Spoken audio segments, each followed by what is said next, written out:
2절에 보면 4장 2절에 보면 맡은 자에게 구할 것은 충성이니라. 열심히 충성하는 것은 하나님께서 주신 굉장히 중요한 일입니다. 먹고 마시고 막 그냥 놀면서 하는 거 이거는 그거 중요한 것이 아니고요. 그다음에 여러 가지 나와서 갈라디아서 5장 22절에 보니까 성령의 몇 가지 열매죠? 9가지 열매인가? 9가지, 8가지요? 나도 헷갈리네. 성령 9가지 열매 중에서 그 중에 하나가 왜 충성입니다. 열심히 일하는 것은 굉장히 중요한 성품이죠. 왜 하나님께서 사도 바울을 골랐죠? 어머니 뱃속에서 나를 지으시고 아시니까 나를 충성되어 여기죠. 사도 바울이 보니까 그 성격, 캐릭터가요. 충성, 한번 이끌면 정말 끝까지 진실하게 하는 성격이에요. 그러니까 예수님 막 믿는 사람 잡아 죽이는 것도 얼마나 열심인지 몰라. 열심히 툭 치러요. 그 충성을 보시고 하나님이 그를 선택하셨다. 물론 하나님은 은혜지만은 하나님의 근거가 있습니다. 고린도서 11장 5절로 하여간 뭐 충성에 대해서 얼마나 많이 강조하고 있는. 그래서 우리가 하나님께 내게 주신 일이 충성해야 돼요. 뭐 대충 하고 그냥 이런 식으로 가지는 것은 하나님의 백성들이 아닙니다. 그래서 열심히 일해야 됩니다. 목사는 목사에 주어진 삶, 목숨 걸고 충성해야 돼요. 사모는 사모에게 주신 삶, 목숨 걸고 충성해야 되고, 우리 교인들은 교인들 위치에서 충성해야 됩니다. 그런데 이제 문제는 뭐냐면 이 충성이 굉장히 좀 귀하죠, 귀하. 충성한 사람 굉장히 귀하죠. 근데 열심히 일하는 사람 많은데 충성한 사람 적고 뭐가 많으냐? 성공, 자기 성공을 위해서 하는 사람들, 심지어 교회 안에서도 거의 대부분이 자기 성공을 위해서 하지 충성하지 않아요. 이것이 문제란 말이에요. 그래서 우리가 어떻게 묻고 충성과 성공이 무엇이 다른가? 어떤 점을 조심해야만이 우리의 성공에 대한 열망이 충성된 마음으로 변화될 수 있을까? 그래서 하나님께 인정하시고 하나님께 우리에게 면류관을 줄 수 있는 그런 것을 바뀔 수 있을까? 뭔가 이해가시죠? 그것이 필요하다는 거죠. 그럼 제가 한 7가지로 이렇게 했어요. 도대체 성공과 충성 어떻게 다른가? 뭐 제가 무슨 책 읽는 것도 아니고 주님이 주시는 그때부터 생각을 가지고 하다 보니까 7가지가 나왔고 뭐 중요한 것도 있고 중요하지 않은 것도 있을 수 있겠지만 제 생각에는 꽤 이것이 중요하다. 왜냐면 제가 교회 목회를 경험해 보면 많은 분들이 한다기보다는 자기 개인적 성공을 위해서 일하는 분들 교회 안에 거의 대부분이에요. 또 이제 충성하신 분도 계시는데 그런 분들 지켜보면 이런 특징들이 있더라고요. 아 정말. 근데 이분들만이 하늘나라 가서 면류관 받고 상급 받게 되고 우리가 똑같은 노력이 아니라 더 많은 노력을 할지라도 여러분 개인의 성공을 위해서 해오셨다면 그것은 아무런 이런 모습 마지막 때 하나님께 심판 불러서 다 여러분 공주를 태우신다고 그러잖아요. 그게 바로 이런 거거든요. 똑같이 열심히 해서 뭐 세상 있을 때는 막 칭찬받고 칭송받고 그러지만은 마지막 때 주님께 불러 다 태워버리면 다 우리 자신의 성공을 위해서 일한 것들은 다 흔적없이 불태워져 없어서 하나님도 칭찬받지 못하고 상급받지 못합니다. 그래서 우리 임무는 우리 주제는 뭐냐면 열심히 일을 하지만은 그것이 개인적 성공을 위해서 하는 것이 아니라 뭐를 위해서? 충성된 충성을 위해서 어떻게 하느냐 하는 것이 이제 우리의 중요한 숙제입니다. 자 보세요. 지금 우리가 배우고 있는 그 성공에 대한 열망 지금 배우죠. 세 번째로. 그러면 아무것도 성공에 대해서 나는 열심히 할 필요도 없어. 그냥 나는 그냥 놀고 먹을 거야. 그걸 지금 성경이 가르치는 게 아니에요. 열심히 일하고 충성해야 되는데 어떻게 하면 성공의 그것의 발목잡이랑 그렇게 해나가느냐. 그게 중요한 거죠. 1번 봅시다. 목적. 왜 성공하려 합니까? 이것의 성공과 충성은 다르다 그 말이죠. 자, 성공 지향적 삶이란 뭐냐? 성공 자체가 절대적 목표가 됩니다. 성공 자체. 그래서 반드시 성공해야 됩니다. 이것이 성공 지향이라는 것은 성공을 제일 중요한 목적으로 놓는 삶을 말합니다. 그래서 성공 지향적 삶은 뭐냐? 성공 자체가 그것의 절대적 목적이 되고 목표가 되어져. 그러나 반대로 충성하는 사람은 뭐 한다는 거죠? 그 일을 통해서 하나님께 영광 돌리는 것을 가장 중요한 목적으로 합니다. 이게 다릅니다.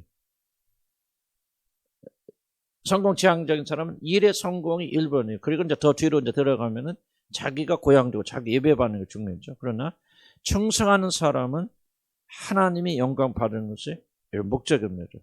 말은 참 쉽지만 굉장히 어려운 이야기를 지금 제가 하고 있는 거예요. 굉장히 큰 싸움, 전제를 지금 말하고 있는 거거든요. 그래서 목사의 눈으로 보면은 어떤 사람 다 열심히 하지만은 어떤 사람은 충성한 사람이 있고 어떤 사람은 자기 성공을 하는 사람이 있는 거거든요. 자기 내적 만족을 위해서. 저도 이거 하면서 굉장히 고민하는 것은 뭐냐면, 저는 기도하는 것은 지금 내가 성공을 위해서 하고 있습니까? 또는 저는 성공보다는 내적 만족을 위해서 하고 있습니까? 내 자신의 자아를 만족을 위해서 하고 있습니까? 주님께 영광 돌리는 위해서 하고, 저는 항상 이 질문을 던져나갑니다. 그렇게 해야만이 우리가 그래도 우리가 성공 지향적인 그런 삶이 아니라 하나님이 인정하는 충성된 삶을 사는 거죠. 하나님 동기를 보시자. 이런 질문을 던지지 않으면요, 우리는 무엇 때문에 왜 이렇게 하는지 모릅니다. 심리는 결코 여러분에게 알려지지 않았어요. 숨겨져 있기 때문에 우리는 하나님의 영광을 위해서 말하는데 말은 하지만 거의 대부분 99%는 자기 자신의 영광을 위해서 하거든요. 그래서 점검해야 되고 우리가 믿음에 서 있는가를 살펴봐야 합니다. 사람들이 선거를 절대적 목표로 삼는 게 뭐냐? 바로 선거를 통하여서 자신의 뛰어남을 증명하고 자신을 스스로 높이려 한다. 증명, 높이려 한다. 나는 뛰어난 사람이야, 훌륭한 사람이야, 너희들하고 다른 사람이야. 그러므로 너희들은 나를 존경하고 사랑하고 예배해야 돼. 이것이 바로 성공 지향적인 것. 여러분에게 이런 마음이 있다면, 물론 이런 마음을 여러분 인식하는 정도한테도 굉장히 여러분들이 치유가 많이 됩니다. 그래서 굉장히 그 상담을 치유할 때 그 분석 많이 하거든요. 근데 왜 분석을 많이 하냐면, 어널리시스가 큐어는 그러니까 분석이 곧 사람 치유한다. 이게 그 굉장히 좀 그 심리학계 중요한 그 정설입니다. 어느 정도 많은 일리는 있어요. 그래서 내가 왜 이것을 하는지를 알면 멈출 수 있게 되어져. 근데 내가 왜 이것을 하는지를 모르면 그 사람 멈추지 못합니다. 그래서 우리가 분석해 봐야 된다. 성공하려는 숨겨진 이유는 뭐냐? 바로 일의 성공을 통해서 자신 뛰어난 존재라는 사실을 입증을 하고 결국 자기 자신을 높이고 자신을 예배하려는 것이 성공에 숨어있는 목적이다. 어떤 분 이렇게 말하죠. 그렇게 복잡하게 난 그렇게 안 살아요. 여러분, 그게 굉장히 여러분 옳은 말 같지만 굉장히 잘못된 말입니다. 여러분, 인간 복잡합니다. 복잡한데 복잡한 우리들을 단순하게 생각하게 그렇게 훈련됐기 때문에 여러분 영혼에 무엇이 들어가고 움직이고 있는 걸 잘 깨닫지 못합니다. 그래서 성경의 도우심을 받아서 우리 인간을 창조한 하나님의 도우심을 받아서 도대체 내 영혼 속에 어떤 고약한 것들이 숨어져 있는 가 봐야 됩니다. 그래서 결국은 우리 예배에 대해서 배우지 않습니까? 세 번째는 영광받고 높임 받는데, 이게 강렬한 열망이 여러분에 다 있다는 거 저는 간과하면 됩니다. 이게 어느 때는 노출되죠. 노출하기 참 어렵습니다. 나도 여러분을 참 보면은요, 다 그런 거 아니에요. 어쩌다 그런 게 만나거든 보면은, 저 사람이 저렇게 강렬하게 자기 예배에 빠져 있을까. 그런 게 보여요. 나 자신도 그렇고. 스스로 놀랄 수밖에 없는 거예요. 그래서 그런 거 보면서 하나님의 말씀 없구나. 이게 하나님의 말씀을 가지고 우리 잘 분석해 줍니다. 그래서 여러분 안에 뭐가 있느냐? 성공 지향적인 사람은 결국은 자기 예배. 모든 사람보다 자기 자신을 우뚝 세워서 모든 사람들이 자기를 예배하는. 자, 사탄이 뭡니까? 모든 영광을 다 보여주면서 나한테 뭐하면? 절하면. 내 방식을 따라오면. 나에게 굴복하면. 그걸 예배예요, 예배. 사단이 최고로 갈급하는 건 뭐야? 예배예요. 그럼 사단의 죄를 가지고 죄가 침투하는 우리들은 뭡니까? 자기 숭배. 이 자기 숭배가요, 강력하게 우리 모든 인간들이 배겨 있단 말이죠. 그런 언어들을 잘 사용 안 했겠죠. 몰랐을 뿐이죠. 자, 그래서 그 다음에 성공 지향주의가 영적인 차원에서 매우 심각한 이유는 성공의 궁극적 목표는 결국 자기 예배. 왜 이게 심각합니까? 우리는 하나님을 예배하도록 창조되어 있죠. 근데 하나님을 예배하지 않고 자기를 예배한다는 것은 엄청나게 심각한 문제예요. 가장 심각한. 아마 1, 2, 3 우리가 지금 세 번째 인간 열마에 대해 배워주면 가장 영적으로 타프하달까? 영적으로 가장 민감하고 영적으로 가장 고약한 게 세 번째 영역입니다. 자기 예배, 자기 숭배를. 우리는 이걸 악착같이 막아야 돼. 아유, 나는 먹고 살기 힘든데 이런 것까지. 이게 바로 우리가 속는 겁니다. 여러분, 아무리 먹고 살기 힘들어도 여러분 영혼에는 지금 이게 지금 강력하게 움직이고 있어요. 이걸 못 잡으면 여러분 못 잡는. 그래서 좀 여러분들은 믿음을 가지고 나에 대해서 하나님의 관점으로 이해할 필요가 있다. 우리 안에 그런 자기 숭배, 자기 예배에 빠져. 저도 이거 알기만 해도 우리가 조심할 거 아니에요. 그죠? 혹시 내가 예배 받으려고 그런 거 아니야? 이 정도 생각만 해도 우리는 굉장히 효과 있는 하나님 앞에서 거룩한 삶을 살 수 있다고 생각이 되어져요. 자, 봅시다. 하나님의 존재를 제거하고 그 자리에 자신을 우뚝 세우는. 그래서 인간의 본성에 앞에 쭉 배웠죠? 하나님 제거하고 하나님 없이 내 혼자 힘으로 그렇게 살자고 강력한 인간 의지가 있단 말이죠. 이게 작동하는 이 안에서. 자, 그럼 봅시다. 그래서 우리가 이 우상에서 자유롭게 되지 못하면 안 됩니다. 자, 21페이지 밑에 좀 보면 마지막. 한국 사람들 왜 그렇게 어렵습니까? 한국 사람들 왜 이게 어렵습니까? 우리 사회 특성이 뭡니까? 우리 사회는 경쟁 사회입니다. 경쟁 사회는 뭐죠? 하죠? 성공한 사람을 우상화시키는 사회입니다. 1등 가죠. 어디 학교 가죠. 어디 학교에서 하버드대 뭔데 미국의 유명한 학교 몇 명 들어갔죠. 서울대 몇 명 들어갔죠. 학교에서 거의 다 막 우상하죠. 그 다음 뭐합니까? 패배한 사람들, 실패한 사람들 완전히 범죄화하는 것이 한국 사회. 이거 강력합니다. 아마 세계에서 우리 한국 사회가 발전할 수 있었던 일본의 원인이 뭐냐? 경쟁입니다. 외국 가보면 이렇게 경쟁 안 시켜요. 물론 경쟁 없다는 말은 아니겠지만 그런 대부분의 학교들은요. 이런 경쟁 안 시킵니다. 선진국으로 갈수록 이런 경쟁 현장이 줄어듭니다. 내가 스위스 얘기도 했지만 난 그 같은 유럽 사람 살면서도 스위스 사람들 이야기 좀 깜짝 놀래. 거기는 뭐 아무런 경쟁이 없다는 거예요. 진짜로 그럴 때 자기들은 대학에서 강단에서 대학 교수하고 밑에 쓰레기 줍는 사람하고 누구도 두 사람의 신분 차이를 느끼는 사람이 없대요. 사유가 전혀 아무런 차이가 없대요. 이게 선진 사회입니다. 근데 우리는 안 그러잖아요. 이 사람 대학 교수입니까? 쓰레기 치는 사람입니까? 전혀 다르죠. 그러니까 우리 한국 사회가 그것 때문에 서로 1등을 하다 보니까 발전한 거는 사실이고 경제적으로 나아졌지만은 인간의 마음은 엄청나게 멍이 든 거예요. 저는 죄송한 표현입니다. 한국 사람이 때 말하는데 한국 사람들은 집단 정신병에 걸렸다 생각합니다. 나는 그렇게밖에 해석이 안 돼요. 나는 여러분 치유하면서 보면서 여러분의 문제가 아니라 한국 사회 문제가 뭐냐? 집단 정신병에 걸렸다. 미쳐있죠. 이러면 아파트값 미친 듯이 올라가. 그거는 전부 정신병입니다. 이거는 그냥 아파트값 오르는 게 아니에요. 그거는 집단적으로 이상해져 있고 집단적으로 이상하고 그것이 뭐냐? 바로 경쟁사회가 만든 가난에 탈출하기 위해서 경쟁사회가 나는데 어느 정도 물질이 됐어도 경쟁에서 멈추지 않기 때문에 그런 현상이 일어납니다. 그래서 뭡니까? 성공을 가장 큰 미덕으로 삼아요. 중요한 질문은 어떻게 성공했느냐를 별로 따지지 않는 사회가 되죠. 어떻게 따지지 않는 그런 사회가 되죠. 그 성공이란 우상을 버리지 않은 한국 사람들은 결코 주님께 돌아가기 쉽지 않다. 우리 이게 데살로니가 전서가 있음 찾았어요? 너희가 한번 같이 읽어볼까 시작. 너희가 어떻게 우상을 버리고 하나님께 돌아와서 살아계시고 참되신 하나님을 섬기는. 자, 하나님께 돌아와서 하나님을 섬기는 전제 조건이 뭐예요? 그렇죠. 우상을 버리고. 지금 우리 한국교회 문제가 뭡니까? 왜 우리가 하나님을 섬기지 못합니까? 우상을 버리지 않았기 때문입니다. 교회가 문턱을 낮췄어요. 그래서 뭐합니까? 우상 버리지 말고 와라. 돈의 우상, 탐심의 우상 버리시고 그거 아니에요. 오히려 부추기죠. 교회 들어오면 더 부자 될 수 있고 더 건강할 수 있어요. 그래서 우상을 너희들이 섬기는 우상을 버릴 필요 없어. 가지고 들어오되 교회 들어오면 하나님께서 그 우상들을 더 복되게 축복하셔서 더 많은 걸 가지고 줄 거야. 그러니까 사람들이 막 몰려왔단 말이죠. 과거에는. 근데 요즘 뭐야? 그거 안 해도 교회 안 가도 부자잖아요. 그러니까 교회 잘 안 가죠. 그렇게 하지만 그러다 보니까 뭐예요? 그들이 가진 우상을 가지고 그대로 하나님 섬기려고 하니까 우리 대한민국의 믿음이 다 엉그러졌죠. 저와 여러분 예외는 아니잖아요.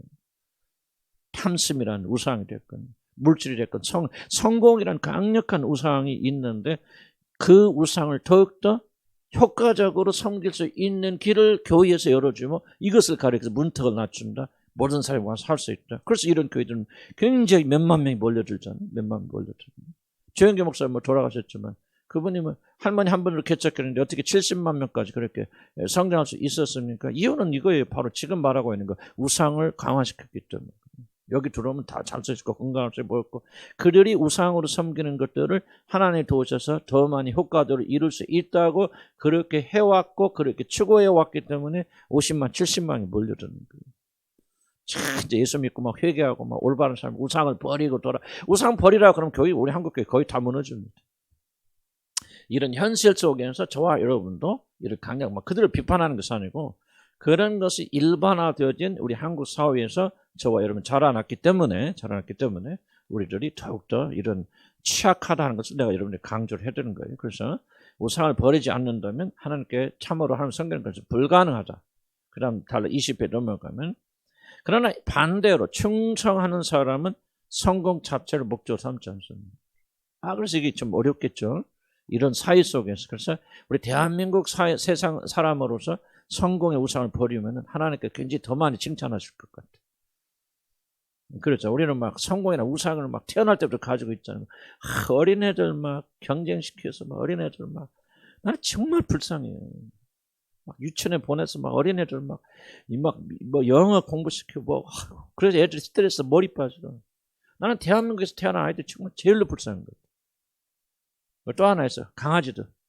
우리 대한민국 다른 나라도 비슷하긴 해. 나는 다른 나라 외국 오래 살아봤을 때요.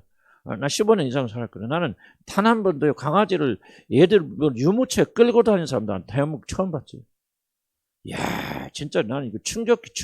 이런 아무것도 아닌 것 같지만 나는 굉장히 충격입니다. 유럽 가보면 그런 하나 단 한 명도 없어요. 아무리 그 개를 이쁘고 귀하고 뭐 그런다 할지라도 우리나라는 그래서 내가 집단 정신병이라고 말하는 거예요. 집단 정신병에 걸렸어요. 뭔 말을 해 나온 줄. 어쨌든 넘어갑시다. 어쨌든 개로 넘어가니까 이성을 잃어버렸대. 아이, 내 지금 꼴보기 싫어. 나 개 굉장히 좋아하는 사람. 개 정말 꿈에도 소원이 개를 한 마리 기르는 건데 나 사랑해요. 그러나 그런 식으로는 아니죠. 개가 사람이 하나님의 자리가 있어요. 이거는 뭐가 잘못돼도 크게 잘못된 우리 이 한국 사회가 정말 기도 눈물 많이 흘려야 될 그런 사회입니다. 개 기르는 거 좋죠. 고양이 기르는 거 좋죠. 뭐가 나쁘다면 그런데요. 그냥 기르는 게 아니고 하나님처럼 길러봐. 하나님 자리를 개들이 차지해버렸어요. 그래서 가장 좋은 방법은요. 아무리 개를 사랑해도 개 기르지 마세요. 난 그게 정답이라고 생각해요. 개 기르면요. 결코 한국인의 정성은 무엇인가 미치게 돼 있어요. 그래서 그냥 유모차 타고 내가 은퇴하면 혹시라도 유모차 우리 교인지 하나 끌고 다니다 갔다가 그냥 다 집을 던져버리려고. 개 키우는 사람 손 들어봤어요, 여러분? 하나도 없죠, 여긴지요? 개 키우는 사람? 우리 형이 나한테 그러죠. 그러면 개를 진짜 정말 사랑하는 분이에요. 그런데 나한테 그러다 유준아, 개 기르지 말아라.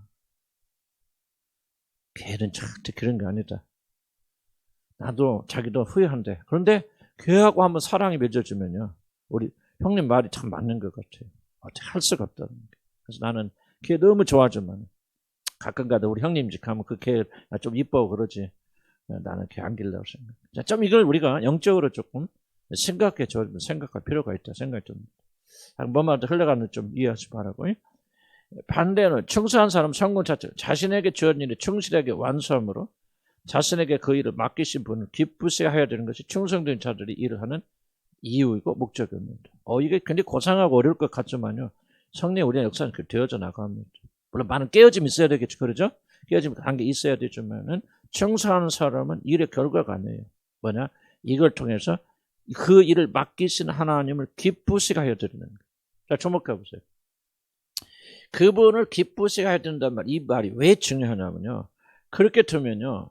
이제 달라지죠. 무엇이 그분을 기쁘시게 하는 일일까라는 질문이 들죠. 이해가세요? 그럼 하나님은 우리가 다르기 때문에 우리가 생각하는 일의 성공이 꼭 하나님을 기쁘시게 하는 일은 아닐 수도 있다는 결론을 내리지. 이해가시죠? 무슨 말인지? 그래서 우리가 이 단어들을 제가 왜 이걸 계속 읽어가냐면 제가 이런 글을 쓸 때 그냥 쓰는 게 아니라 굉장히 신중하게 고르고 생각하고 그러면서 쓰기 때문에 그래요. 이 단어가 가지는 의미가 있죠. 그 일을 맡기시는 기쁘시게 하여 주는 것이 삶의 목적이 된다면요. 이제 우리가 사람이 사람을 기쁘시게 하는 방식이 달라야 돼요. 사람과 사람이 기쁘게 하는 방식이 뭡니까? 어떤 과정을 겪더라도 뭐 하기만 하면, 성공하기만 하면 그게 승자다. 이게 세상이죠. 그러나 하나님을 기쁘시게 한다면 뭔가 하나님의 성품이 다르기 때문에 다를 수도 있겠죠. 이해가시죠? 이렇게 바뀌어 나간다는 거죠. 하나님을 기쁘시게 해야 되는 것이 가장 중요한 목적이기 때문에 성공 자체는 상대적으로 덜 중요하게 생각합니다. 그 이유는 하나님의 캐릭터는 우리하고 다를 수 있기 때문에. 충성한 자들에게 일의 성공이 절대로 목적이 아니라 그 일을 통하여 하나님께 영광 돌리는 것이 중요한 목적이 좀 되죠. 나는 그리고 이것이 될 수 있다고 생각합니다. 나는 정말 꿈에도 생각하지 못했던 지속적으로 나는 기도하고 있거든요.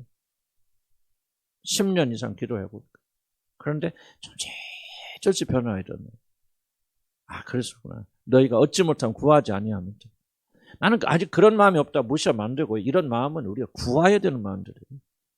그래서 정말 하나님의 영광을 구하는. 그래서 우리가 교회 표어 잘 짜니까 하나님께 영광을 돌리는 삶을 살면 내가 그 길을 요즘 조금 덜 하긴 하지만 지속적으로 매일 하루도 안 빠고 그 기도해왔단 말이에요.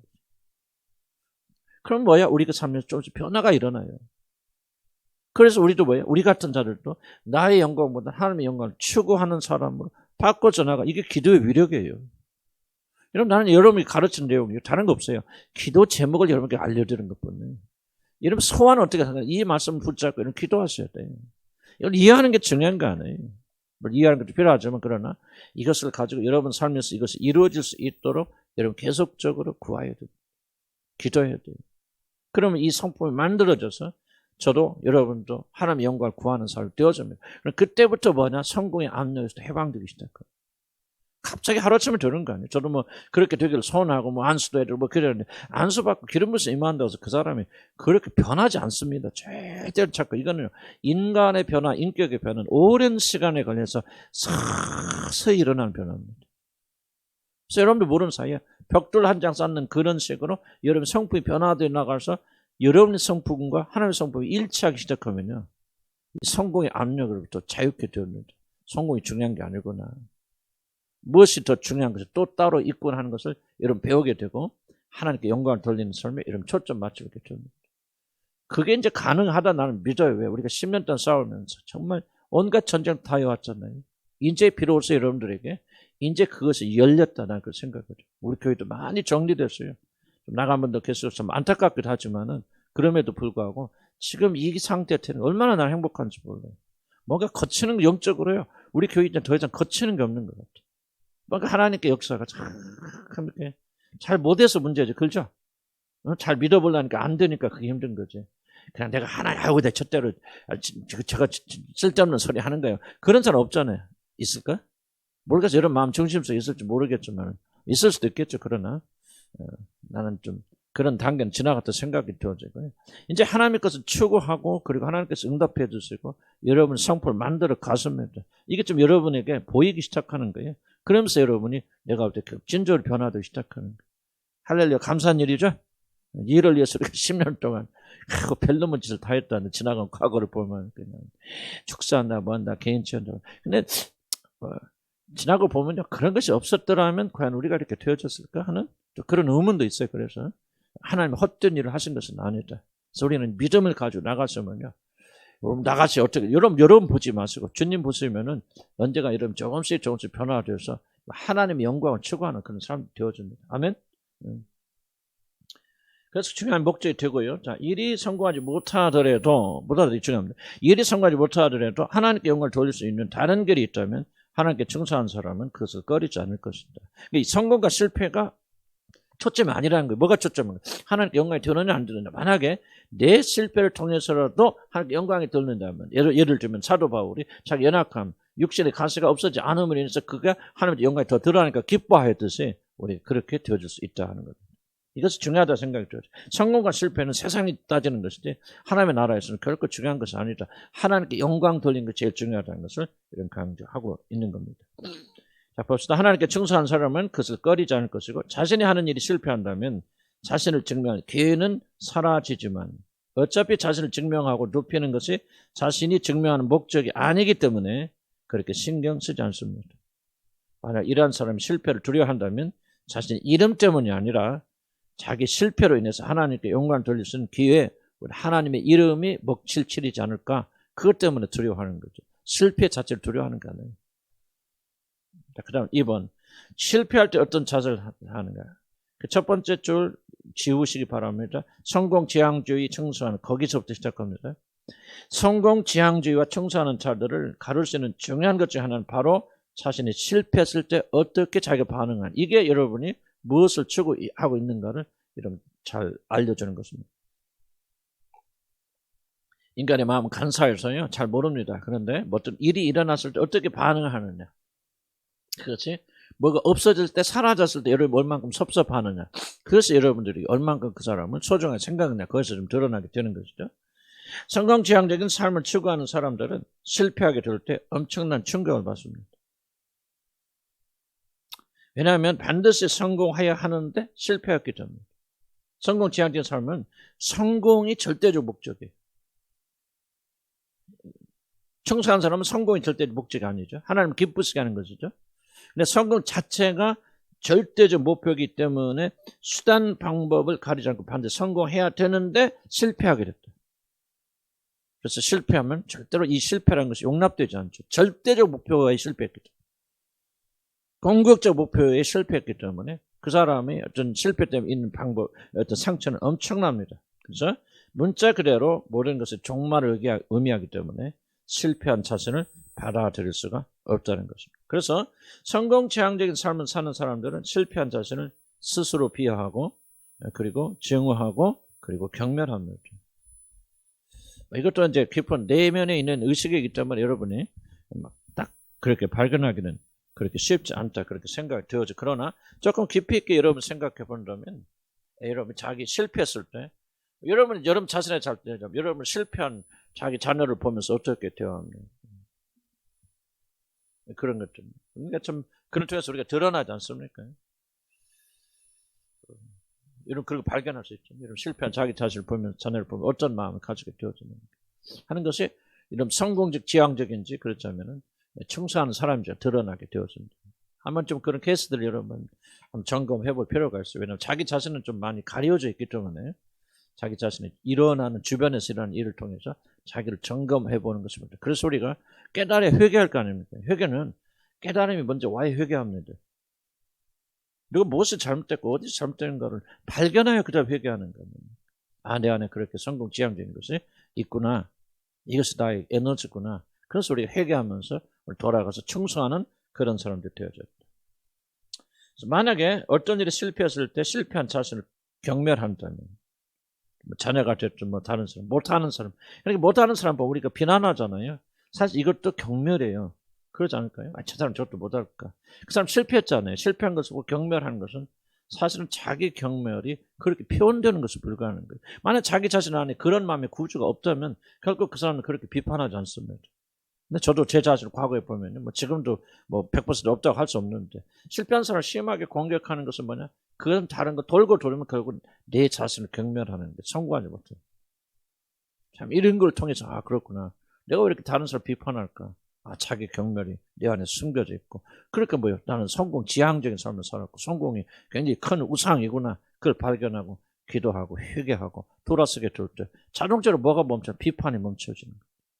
그런데 습관적으로 나오는 게 있어요. 습관은 마음은 없어도 습관이 나가는 경우가 있죠.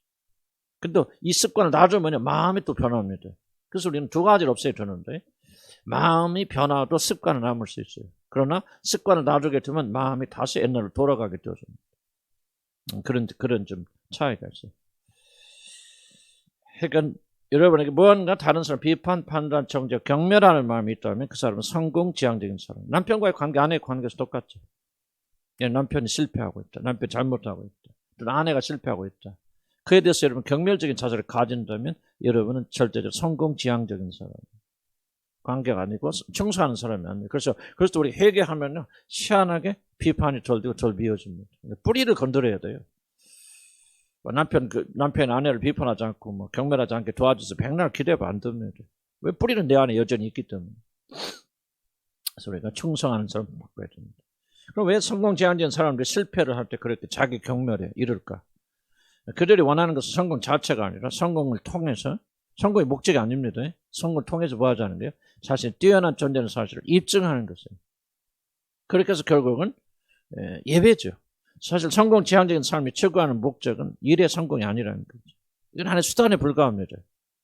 성공을 통해서 자신이 보통 사람이 아니라 찬양받고 경배받아야 하는 특별한 존재, 즉 신적인 존재라는 사실을 입증하려는 것을 다시 에덴으로 돌아가면 성공을 통해서 뭐요? 내가 하나님처럼 되려고 합니다. 그럼 인간의 모든 자리에 뿌려진 DNA예요. 왜 우리가 에덴을 자꾸 돌아가든지 여러분 에덴을 잊어버리고 에덴을 연결하지 않으면 우리는 문제가 무엇인지 알지 못합니다. 인간에 뭐가 있습니까? 하나님 되려는 강력한 열망이죠. 하나님 없이 하나님이 되려는 강력한 열망이 우리는 숨겨져 있죠. 그러나 실패를 하면 뭡니까? 그것이 꺾여져 그 가장 깊은 열망이 사라지게 되죠. 그래서 심하게 분노하고 심하게 경멸하게 되고 하는 그런 어떤 일의 성공과 실패 차원이 아니라 더 깊은 무엇이 건드려지기 때문에 그렇다는 거죠. 그래서 성공을 통해서 자기 자신이 보통 사람이 아니라 찬양받고 경배받아야 되는 특별한 존재, 즉 신적인 존재라는 사실을 입증하려는 것인데 이게 실패하게 되니까 굉장히 어렵다는 거죠. 가장 강력한 열망이 부서지는 일이다. 그래서 실패하길 때 낭만과 그것을 이루지 못한 자신에 대해서 경멸한다. 그래서 바로 우리가 이해하지 못하죠. 압도적인. 어떻게 이렇게 강렬한 것이 나올 수 있을까? 그것은 영적인 뿌리가 있기 때문에 이것이 건드려지면 속에서 폭발한다는 거죠. 그래서 성공이라는 것을 매우 중요한 사람들은 결국 이 사실을 가볍게 여기지만 항상 영적인 뿌리를 이해하지 못하면 어떤 그런 근본적 문제 해결되지 않는다. 그래서 지속적으로 우리는 뭐를 기억해야 되는지 우리가 하나님이 아니라 피조물이라는 사실. 그리고 우리 안에 지속적으로 해결할 것은 우리 안에 하나님이 되고자 하는 열망을 가지고 있는 것을 지속적으로 회개하면서 내가 피조물이라는 사실을 정말 주님의 은혜 아니면 한순간도 살 수 없는 나약한 존재라는 사실을 끊임없이 기억해야 돼요. 그래야만 우리는 이 성공에 대한 우상으로부터 탈피할 수 있다. 성공적인 삶을 살 때 자기 비하, 열등의식, 패배의식, 자기 경멸과 함께 우울증을 많이 드러납니다. 우울증도 다 그 원인은 아니겠죠. 그런 상당한 원인이 우울증의 원인이 바로 이 성공지향적인 삶을 사는 사람들은 많은 사람들이 우울증에 걸립니다. 왜? 실패하기 때문에. 자기 비하. 겸손이 아니죠. 나 같은 것은 그런 말 많이 합니다. 겸손에서 나오지 않는 그런 자기 비하, 다른 사람 비판, 판단 많이 합니다. 그리고 우울하게 되었죠. 그러나 청소하는 사람은 다르죠. 청소하는 사람은 어떤 일을 하면서 이런 압력이 없습니다. 무슨 압력? 성공으로. 어떤 압력이죠? 무슨 압력이 없다는 거예요? 어떤 압력이 없다는 거죠? 성공으로 어떻게 해요? 그래서 성공으로 자기를 그렇죠. 입증하고 증명하려는 압력이 없다는 거예요. 이게 아주 좋은데. 이렇게 여러분 이해를 하셔야 됩니다. 이해 안 하면 안 돼요. 성공의 압력. 그럼 너무 애매하잖아요. 구체적으로. 어떤 압력이 없어요? 성공으로 자기 자신을 증명하려고 하는 이 압력이 없어요. 근데 저도 보면 이 성공 지향제 될 때는요, 강력한 압력이 있습니다. 그러니까 막 하루 막, 이게 하고도 말이지 막 스트레스가 오늘 잘 됐냐, 못 됐냐, 오늘 막 정말 은혜를 받았냐, 못 받았냐. 이게 뭐 엄청난 스트레스예요. 지금은 그런 스트레스 거의 없다고 봐야죠. 뭐 무의식은 있을 수 있겠지만은. 물론 제가 하나님 뜻대로 못하고 뭐 그런 부분에 대해서 압력을 지금도 가지고 이것 자체가 귀중한 시간이니까 제가 그런 압력을 갖지만은 그런 압력 해방되어져 나가니까 옛날같이 그렇게 견뎌나가는 제가 몸은 지금 옛날 젊었을 때 비교가 안 되잖아요. 어쨌든 내 체력은 뭐 젊었을 때 50%도 안 될 텐데 그래도 지금 내가 지금 계속 일을 하고 있고 이렇게 해 나가고 지금 교재 뭐 써야 되지 가르쳐야 되지 뭐 해야 되지 코로나 얘기는 견뎌나가는 그 원인 중에 하나도 이런 압력으로부터 해방되니까 좀 그러지 않나 그런 생각이 들어서 아마 여러분들 건강도요 성공에 대한 압력이 사라지게 되면 여러분 굉장히 건강에 도움될 거예요. 되리라 생각이 되어져. 관계에 결정적인 도움이 일어나고 그렇게 모든 면에서 축복받게 되어진다. 나는 그렇게 생각이 듭니다. 그래서 청소하는 사람은 뭐가 없다? 성공으로 자기 잘 입증하려고 하는 그런 압력이 없다. 그는 자신을 증명하기 위해서 열심히 일을 하는 것이 아니라 자신까지 부족하고 실패할 수밖에 없는 그러한 연약한 자를 안에서 전능하신 하나님께서 어떤 놀라운 일을 하시는 걸 보여주기 위해서 최선을 다합니다. 이 사람도 충성하는 사람들도 열심히 노력합니다. 열심히 합니다. 자기 삶을 돌아보지 않고. 그러니까 내가 다른 사람보다 더 수고하였다. 사도 바울이 그렇게 말하지 않습니까? 열심히 하는데 목적이 없어요. 목적. 내가 이걸 성공해서 반드시 나를 증명해야 되겠다. 그러면 성공하고 실패하는 것이 자기 자신의 모든 존재가 걸려 있기 때문에 압력을 받고 스트레스 받죠. 여러분 보세요. 나가서 이런 말을 한다. 선생님들 어디 가서 학교에서 가르친다. 노래를 한다. 왜 그렇게 많은 스트레스를 받습니까? 지금 이거예요. 내가 그래서 성공함으로 내 자신을 증명하고 입증해야 되는데 내가 실패하면 뭐예요? 난 아무것도 아니라는 게 드러나잖아요. 벌거벗은 게 드러나잖아요. 그러니까 그냥 나가서 노래 한번 한다. 또는 설교 한번 하고 가르친다. 이러면 선생님이 가서 유치원 아들이나 뭐 학교에 가서 가르친다. 뭐 그렇게 왜 거기가 벌벌 떨리고 난립니까? 성격 때문에 안 해요. 성격 이전에 뭐가 있냐면 여러분이 지금 거기에 두고 있는 의미가 뭐냐? 일의 성공을 통해서 내 자신을 입증해요. 그래서 만약에 여기서 실패한다면 나는 아무것도 아니고 나는 벌거벗은 부끄러운 존재라는 사실을 다시 만천에 드러내야 되기 때문에 그게 두렵고 그 압력이 강력하단 말이에요. 엄청난 스트레스입니다. 그래서 그것이 여러분 건강도 관계도 아주 그냥 그렇게 다 해치게 되는 그런 거예요. 성공의 우상을 버리면요. 여러분 누가 이익 보느냐? 하나님이 이익 보는 게 아니라 우리가 이익 보는 거예요. 왜 하나님께 우상 제거라고 합니까? 하나님께 축복하고 싶은데 뭔가 좋은 걸 주고 싶은데 우상이 가로막고 있기 때문에 그걸 치워서 축복받으라는 얘기예요. 우상 숭배 하나님 배가 아파서 그런 게 아니고 여러분 우상 섬기도 여러분 하나님 안 섬기도 하나님 행복하신 분이고요. 하나님 만족하신 분이고 여러분의 찬양과 전혀 필요 없는 분이에요. 그분 스스로 만족하신 분이에요. 하나님이세요. 하나님께서 우리에게 뭘 하라고 말씀하시고 제가 하라고 말씀하시고 100% 우리 유익을 위해서 말씀하시고 보세요. 그 우상 숭배 결과가 뭡니까? 지금 여러분이 당하는 심리적 스트레스, 초조함, 관계가 깨지고 부서지고 전부 우리들이 손해나는 거 아니에요. 여호와의 뜻대로 가면요. 여러분이 숙지 맞는 거예요. 여러분이 행복한 거, 여러분 만족하는 거예요. 난 그렇게 좀 축복받기를 주의 이름으로 간절히 축복합니다. 그래서 압력부터 잘 돼요. 어떤 압력? 내가 의도적으로 지금 물어보고 있어요, 여러분. 여러분 암기하라고. 어떤 압력부터 자유하다? 예리의 선거를 통하여서 자기 자신을 입증하려고. 증명하려고 하는. 그냥 이 일 자체를 통해서 뭐야죠? 내가 하나님 어떻게 하면 하나님 영광을 드릴까? 그런데 실수하고 실패해도 연약할 때, 부족할 때 하나님이 더 많이 역사하더라고 사도 바울 보니까. 네가 약할 때였고 내가 강함이라. 그러니까 뭐야? 내가 실수하고 실패할 때 주님이 나의 실수 실패할 때 더 많이 역사하시는구나. 그래서 나는 여러분들에게 내 부족한 것, 내 잘못과 내 구체적으로 내 목회자 입장이니까 다 고백하지 않지만 난 여러분 앞에서 나는 부족한 인간이다. 아무것도 아니다 하는 것을 자랑스럽게 말할 수 있는 걸 보여. 바로 그런 연약함을 통해서 하나님이 어떻게 자기 자신을 드러내셨는 걸 입증해서 하나님 영광 받잖아요. 아니 저런 사람에게 하나님 역사하셔서 저렇게 지혜를 하는 사람을 삼아주셨대. 참 하나님 은혜가 놀라워 크신 분이야 하고 하나님 높임 받잖아요. 그것을 내가 즐기게 되었다. 언제부턴가. 이게 회심이에요, 여러분. 하나님이 높임 받 그거 다 관심을 없어. 사람이 이효정 목사님 저렇게 훌륭하신 분이고. 이게 바로 육체의 자아예요. 이 육체의 자아가 십자가에 못 박히지 않으면 결코 우리는 주님 못 따라가는 거죠. 무슨 말 이해 가시죠? 다 이해 못해도 자꾸 듣다 보면 어느 때 깨치게 돼 있어요. 이게 말씀의 유력이고. 그래서 여러분들도 이런 삶을 추구하게 됩니다. 조금씩. 그리고 추구하니까 뭐가 돼요? 그렇네. 나를 부인한 삶이 이렇게 은혜스럽구나. 이렇게 축복이 되는구나. 이렇게 행복한 것이나 하고 깨닫게 되면 학습되잖아요. 지속적으로 우리가 그 길을 해 나가서 자아의 죽음이 이렇게 행복한 것이구나. 그걸 고백하게도 그렇게 살아가게 되어집니다. 참 예수 믿고 하나님 믿는 건 너무 참 재밌어요. 행복한 거예요. 근데 육신은 그렇게 안 생각하니까 문제죠. 그래서 우리 연약한 자들 안에서 전능하신 하나님께서 어떤 놀라운 일을 하신 걸 보여주기 위해서 최선을 다해. 그 밑에는 고린도전서 12장 9절 한번 봅시다. 시작. 나에게 이르시기를 내 은혜가 내게 족하도다. 이는 내 능력. 자, 내가 누구죠? 내 능력은? 사도 바울이요? 하나님이요? 그렇죠. 하나님입니다. 하나님 내죠. 내가 아니고 내 능력이 어디서부터 온전해진다? 약한 데서. 시작. 약한 데서 온전. 같이 읽읍시다. 그러므로 도리어 크게 기뻐함으로 나의 여러 약한 것들에서 뭐 한다? 자랑하리니. 이는 그리스도의 능력이 되게. 자 보세요. 자기 자신 약함을 자랑하는 사람이 성공이라는 압력이 전혀 있을 없어요.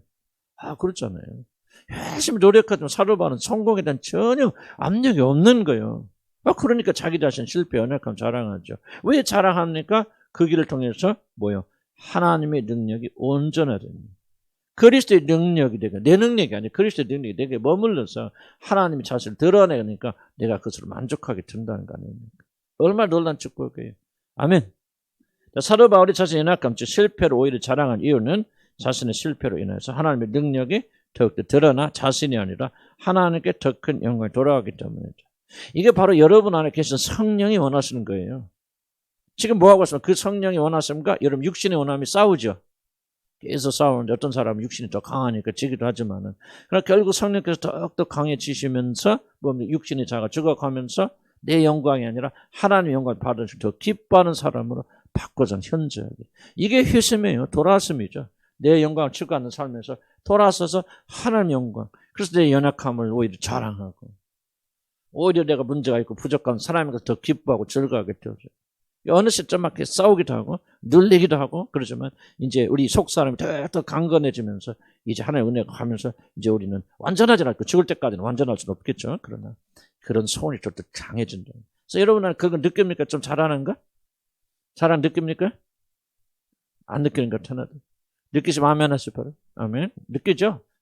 이게 잘하는 것이 있어야 돼요, 여러분들한테. 이게 없다면 거듭난 사람들이 아니에요. 거듭난 사람은 완전한 사람이 아니고 회심한 사람은 완전한 사람이 아니에요.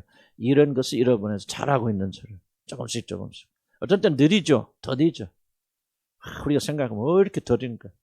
그런데 일단은 더뎌도 잘하긴 잘하잖아. 그리고 하나님 잘하게 해주신다 약속해 주니까 그 약속을 믿고 우리가 전진해 나가면 된다 그런 말입니다. 그래서 우리는 어디 단계까지냐 자기 자신의 실패를 기뻐하고 또 기뻐하게 되는 단계까지 가게 된다. 자신의 실패를 통해서 하나님이 드러나기 때문에 참으로 깨진 사람이고 자아가 죽은 사람이 아름다운 모습이 바로 자기 영광이 아니라 하나님 영광을 드러낸 사람. 이와 같이 성경 재앙 때문이 아니라 열심히 일하는 것이 하나님께 충성하는 자들이기 때문에 자기 예배와는 거리가 멀죠. 충성하는 사람은 자기 예배하지 않아요. 열심히 일하죠. 똑같이 열심히 일하지만 자기 예배하지 않습니다. 자기를 예배하는지 안 하는지 알려면요. 자기 비판과 자기가 실패에 대해서 얼만큼 민감하고 좀 자유롭게 받아들일 수 있는가가 바로 거기서 결정난다고 생각합니다. 좀 곁길로 나간 얘기 같지만 그래서 여러분 스스로 한번 점검해 볼 필요가 있죠. 그래서 청소하는 자는 뭐와 거리가 멀다? 자기 예배와 거리가 멀다. 오히려 자신의 영광이 돌아갈 모든 기회가 박탈되는 자신의 연약함이 고스란히 드러나는 실패를 인하여 그의 속사람 더 기뻐합니다. 근데 중요한 것은 그렇다고 해서 그 사람이 온전히 기뻐하는 거 아니에요. 내가 누가 기뻐한다고 그랬죠? 네? 썼잖아. 그죠? 속사람이 기뻐한다는 거죠. 겉사람이 있어 없어요? 있죠. 겉사람 기뻐할까 슬퍼할까? 슬퍼합니다. 그래서 제가 의도적으로 속사람이라는 단어 쓰는 거예요. 기뻐하지만 우리 전체가 기뻐하는 그러지 않아요. 사도 바울도 자기 자신의 실패 풀세에 막 하니까 간절히 구하였지만 사단의 가시를 제거하지 않아서 사람들이 나갈 때마다 수치를 당한다면 사도 바울이 그것 자체를 즐긴다? 그건 세디스트예요. 자학주의자입니다. 그렇지 않아요. 사도 바울이 겉사람 힘들어요. 그래서 고린도후서에 저는 편지를 보니까 내가 너희들이 나갈 때 하나님께 다시 나를 낮추실까 봐 두려웠고 두려움에 대해서 이야기하잖아요. 이 두려움이 없는 것이 좋은 게 아니에요. 두려움이 있어요. 육신을 가지고 있기 때문에. 그런데 그 두려움보다도 뭐가 더 크냐? 속사람이 이 연약함과 부서짐을 통해서 하나님의 영광을 더 기뻐하는 속사람이 강건하니까 이 두려움을 이기고 극복한다는 얘기죠. 예수 믿는 사람들, 성령 받은 사람은 아무런 갈등이 없고 자기 자신이 낮춰지고 자기 자아가 깨어지고 실패하는 것을 재미있고 즐거워하고 기뻐하고 그리고 그건 정신 이상자입니다. 자학주의예요. 지금 그걸 말하는 게 아니에요. 여전히 여러분의 겉사람은 아파요. 그렇지만 여러분 안에 뭐가 있어요? 겉사람과 반대되는 속사람이 있죠. 그리고 여러분 거듭났죠? 그 새 사람이 있죠. 하나님이 창조하신 지식에까지 새롭게 하심을 받은 속사람이 하나 있죠. 그 속사람이 강건하여서 겉사람의 슬픔과 아픔을 이기고 극복한다는 얘기예요. 이게 복음이라는 얘기예요. 이 과정을 여러분 무시하거나 없다. 나는 예수 믿고 그러니까 괜찮아. 그 전부 거짓말쟁이 사기꾼들입니다. 그런 사람 한 명도 존재하지 않아요. 사도 바울조차도 갈등 있고 아프고 힘들지만은 내 속사람이 강건하니 그 아픔을 이기고 극복한다는 얘기죠. 처음부터 아무런 걱정 없이 그거는요 문제를 심각하게 생각하지 않는 사람들 하는 말들이에요. 그건 신앙이 아니에요. 참된 신앙은 아픔과 부정적을 극복하고 정복하고 나가는 거예요. 그래서 여러분 연약하고 부족한 것을 두려워하지 마시기 바랍니다. 나도 그래서 이걸 알아요. 알기 때문에 나도 내 자신 내가 좋다기보다도 내 자신이 두렵다 말하는 거예요. 사실 아니에요. 왜 속입니까? 이 두려움이 있는데 속사람이 강건하고 두려움 이겨나가는 것이죠. 두려움 자체가 아무것도 없다. 그것은 예수 그리스도의 단계나 들어가서 그런 거죠. 사도 바울도 두렵다고 하는데 여러분 사도 바울도 믿음이 좋습니까? 우리가 온전히 예수 그리스도랑 같이 되어질 때는 이제 더 이상은 두렵지 않아요. 왜? 우리 겉사람은 온전히 없어지고 거기로 새 몸이 주어질 거 아니에요. 전혀 죄에 물들지 않은 새 몸, 그리고 새 사람, 그리고 내 속사람 다 이게 이루어지니까요. 그때부터 어떤 고난이 있다가 없애다 있고 어떤 어려움이 있고 폭풍화 속에서 우리는 주님처럼 다 그 벽고물에서 잘 수 있는 거 주무실 수 있어요.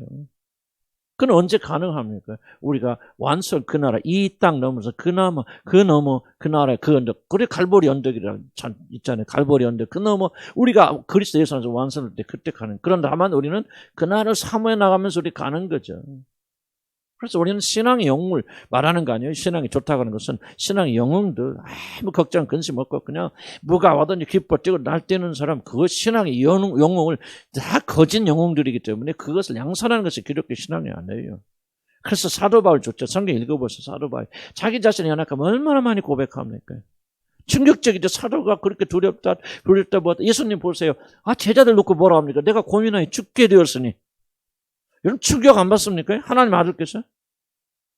물론 육신을 가진 그분이니까 그 육신을 떠났을 때는 전혀 다른 분이죠. 그러나 육신을 가지고 있는 분들은 자기가 하나님 아버지తో 분리가 되고 떨어져 나가고 그리고 자기 자신 죽는 거 두려운 거예요. 그러니까 뭐야? 내가 고민하여 죽게 되었으니 제자들 향해서 나를 위해서 기도하라 말이지. 그 안에서 뭡니까? 나는 예수의 진실성을 보는 것이고 예수의 아름다움을 보는 것이고 육신 안에서 우리를 구원해서 투쟁하시는 그 모습을 보시면, 그러나 그는 기도로 극복하지 않습니까? 기도로 정복하지 않습니까? 그 기도가 얼마나 힘든 기도이길래 천사가 와서 그를 돕고 땀방울이 핏방울이 기도합니까? 나는 저와 믿음의 사람들, 이런 갈등의 사람들이, 그래서 이런 연약한 거, 실패한 걸 두려워하지 마시기 바랍니다. 사람들에게 표현한 걸 두려워하지 마시기 바랍니다.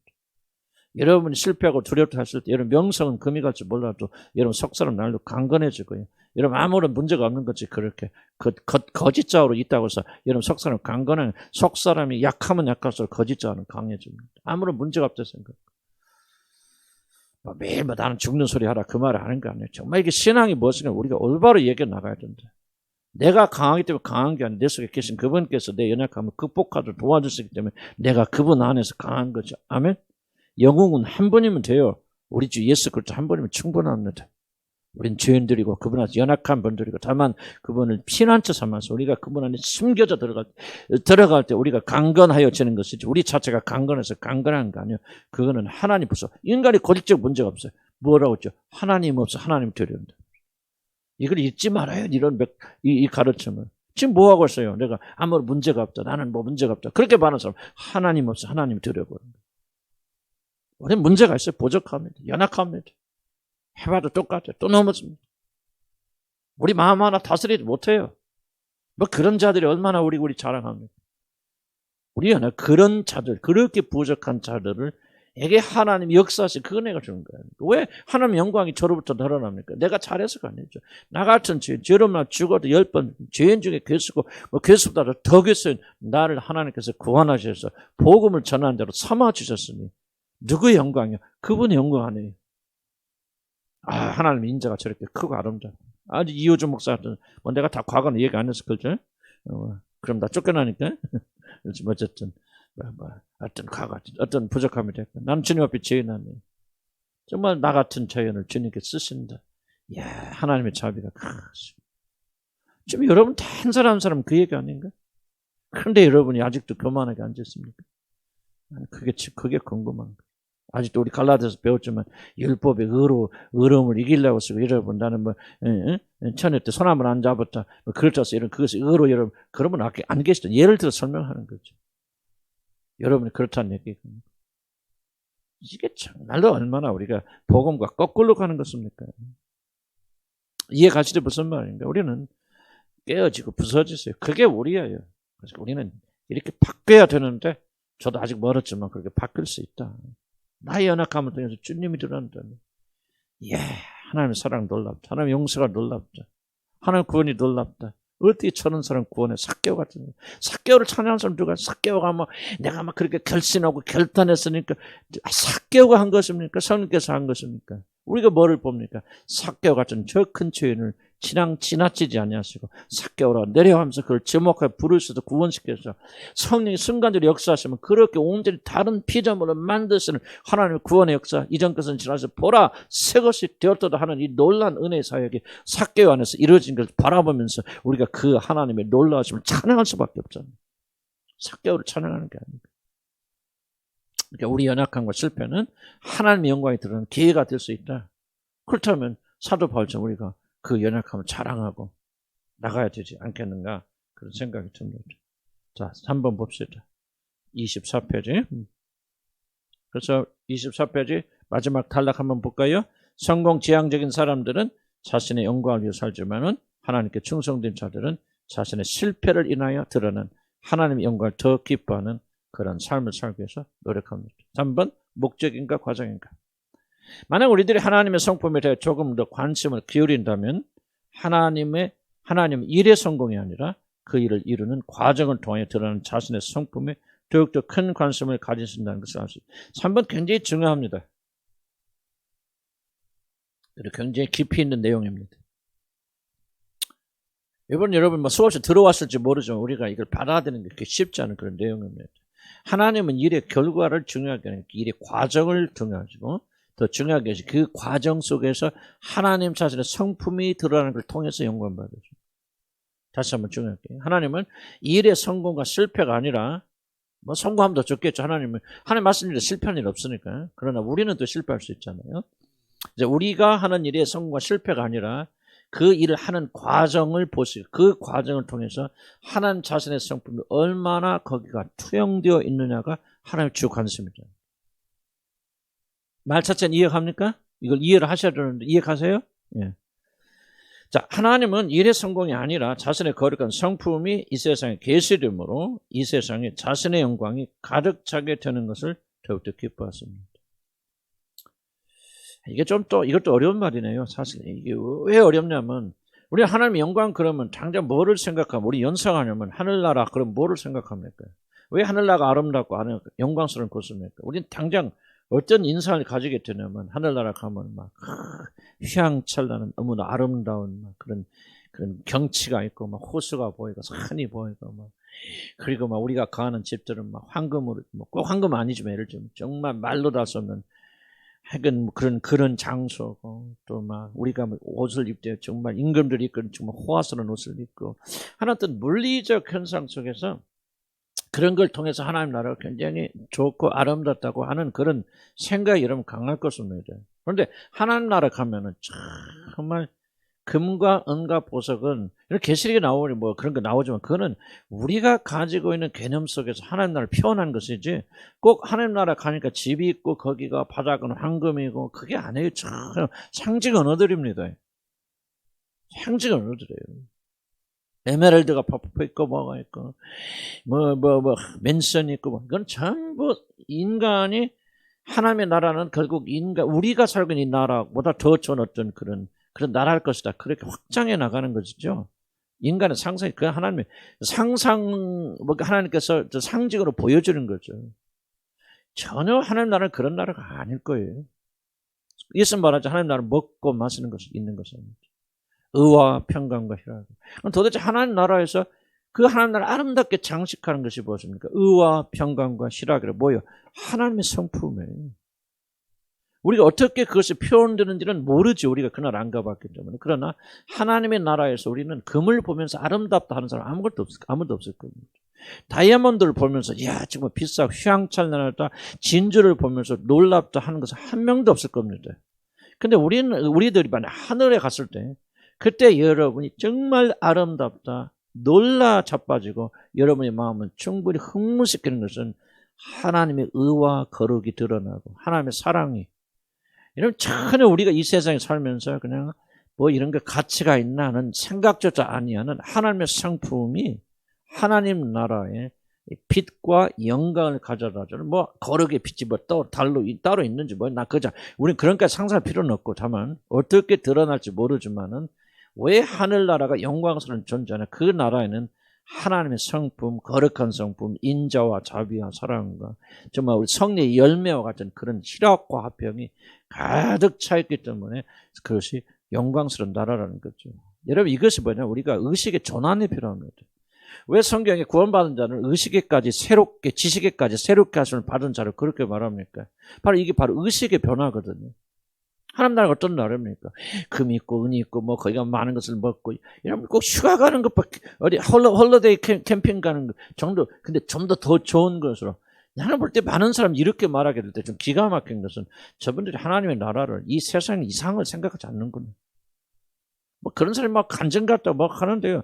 나는 그거는 뭔가 근본적으로 하늘나라를 왜곡한 그런 상이다 그렇게 생각했어요. 난 누구든지 하늘나라 가서 봤다고 갔다 왔다 해서 간증도 안 들어요. 듣지 마시기 바랍니다. 오히려 그런 것들은 여러분이 성경이 전하는 하나님나라 관과 전혀 반대된 잘못된 모습을 심어주게 돼요. 나는 하나도 죄송합니다. 나도 뭐 많이 들어봤지만은 하늘나라 갔다 온 사람의 간증들이 하늘나라를 정확히 묘사하는 거, 성경과 일치되게 묘사하는 걸 난 거의 보지 못했어. 그래서 그런 거 하지 마시고 다만 성경이 말하는 부분들, 내가 지금 여러분 하늘나라 소개하는 거. 우리는 지금요 육에 갇혀 있기 때문에 사랑이 너무 아름답다, 영광스럽다. 사랑 받으면 좋지. 그건 뭐 내게 유익을 가져가지고 내 기분을 좋게 하니까 아름다운 거죠. 여러분, 우리 이 세상에 살면서 육에 갇혀 있기 때문에 하나님 나라의 성품이 얼마나 영광스러운 걸 잘 모릅니다. 그런데 성전에 들어가서 이렇게 깨달은 자들은 내가 하루 종일 주의 아름다우심을 바라보면서 이것이 소원이라 그러지 않습니까? 하나님 아름다우심이 무엇입니까? 하나님의 성품이잖아요. 거룩하고 정결하고 인내하고 자비하고 사랑, 그 모든 것들이 샹찬란하게. 그리고 우리는 이제 거기에 이제 빠져 들어가는. 근데 이 세상에 살면서 이게 바로 우리가 약하기 때문에 우리 하나님의 영광을 보지 못하는 거예요. 이게 약하기 때문에. 그래서 다시 한번 이걸 약간이라도 우리가 안다면은 뭐를 알 수 있습니까? 하나님은 일의 성공이 아니라 자신의 거룩한 성품이 이 세상에 계시됨으로 이 세상에 자신의 영광이 가득 차게 되는 것. 하늘나라 이런 거예요. 하늘나라는 뭐냐? 이 영광이 하나도 왜곡되지 않고 막힘없이 100% 전시되는 나라가 하늘나라라. 어떻게 우리가 구체로 발표를 나는 모르고 알 필요도 없고 알아서도 안 되는 거고 하나님 알려주지도 않지만은 그것을 우리가 아마 거듭난 사람들은 지식에까지 새롭게 함을 얻었기 때문에 이 말이 여러분에게 굉장히 의미 있게 다가오기 시작할 겁니다. 다 이해는 못하더라도 정말 하나님의 사랑, 이게 이제 아름답게 사모가 되어져야만 그때 뭐 하게 되냐, 이 사랑을 여러분 실천하게 되어지고 하나님의 거룩을 실천하게 됩니다. 하나님의 성품이 아름답게 보이지 않으면 여러분 결코 그 하나님의 성품 추구하지 않습니다. 정말 멋있어요. 멋있는 거면 여러분 멋있는 거 흉내내려고 그러잖아요. 여러분 미장원 가서 머리 하는데 뭐 합니까? 그게 하니까 예쁘더라, 멋있게 보이니까 이런 식으로 깎아줘서 그러는 거 아니에요? 그러죠? 멋있게 안 보이는 것 같고 뭐 깎아줘서 그렇게 안 하잖아요. 그러니까 왜 우리가 하나님 나라를 사모하고 하나님 사모하려면요, 하나님의 성품이 먼저 멋있고 아름답게 우리에게 다가와야 돼요. 그래, 아름답게 다가오려면 뭐가 변화되냐면 그걸 아름답게 볼 수 있는 뭐가 바뀌어야 된다? 성향이 바뀌어야 되죠. 이게 거듭남의 성향이 바뀌어요. 이건 죽었다 깨나도 안 됩니다. 성향은요. 여러분 입맛을 어떻게 바꿉니까? 죽었다 깨나기 전에는. 한국 사람 죽을 때까지 김치 찾게 돼 있죠. 그렇죠? 뭐 약간 바꿀 수는 있겠지만은, 그러나 그 예를 들자면 그렇다는 얘기죠. 그러면 우리가 어떻게 하나님의 것을 사모합니까? 하나님의 것을 사모하려면요, 성향이 바뀌어야 돼. 성향이 안 바뀐 사람은요, 사모하라는데 이게 아름답지 않잖아, 즐겁지 않았잖아. 그러니까 힘드는 거 예수 믿는 거지. 그러니까 성향이 바뀌기 전까지는 예수 믿는 것이 무지무지 힘들어요. 여러분이 본성과 어긋난 걸 추구하라는데 그거 잘 됩니까? 안 되죠. 그런데 거듭나서 회심할 성령 오니까 뭐가 바뀌어져? 성향이 바뀌어지니까요. 이제 그게 아직 육이 저항은 하기 때문에 온전하진 않지만은 뭔가 그게 아름답게 보이더라 그 말이에요. 좋게 보인다 그 말이에요. 그러니까 그것을 추구하게 되고 나도 사랑하고 싶고 용서하고 싶고, 그러다 육이 나와서 반대하고 막 반격하면 또 기도하고 애통하면서 언제나 육에서 나를 건져줄 수 있겠습니까? 하면서 그 일을 추구하게 되는 거죠. 무슨 말 이해하시죠? 하나님 나라를 그런 쪽으로 우리가 이해를 하게 됩니다. 그래서 여러분이 그렇게 되어주면요, 이제 일의 성공은요, 이제 넘어가는 거예요. 중요하게 여기지 않죠. 다만 그 일을 통해서 내가 추구하고 아름다운 하나님의 성품이 얼만큼 투영되느냐가 이게 이제 여러분의 목적이 되어준다. 할렐루야, 아멘. 그렇게 되면 우리 삶의 방이 잘 달라지겠어. 성공과 실패할 때 자유롭게 되어지는 거예요. 가난해도 괜찮고 실패해도 괜찮아요. 이 일을 통해서 주님 영광이 드러난다면 오케이. 왜 그 사람이 속사는 변화돼서 성향이 바뀌었기 때문에 그런 일이 일어난다는 거죠. 아무리 우리들이 크게 성공을 하여도 그 성공을 이루는 과정이 세상적인 것이라면 어찌 그것이 하나님께 영광이 돌아갈 수 있겠습니까? 사무엘상 16장 7절 같이 읽어봅시다. 내가 보는 것은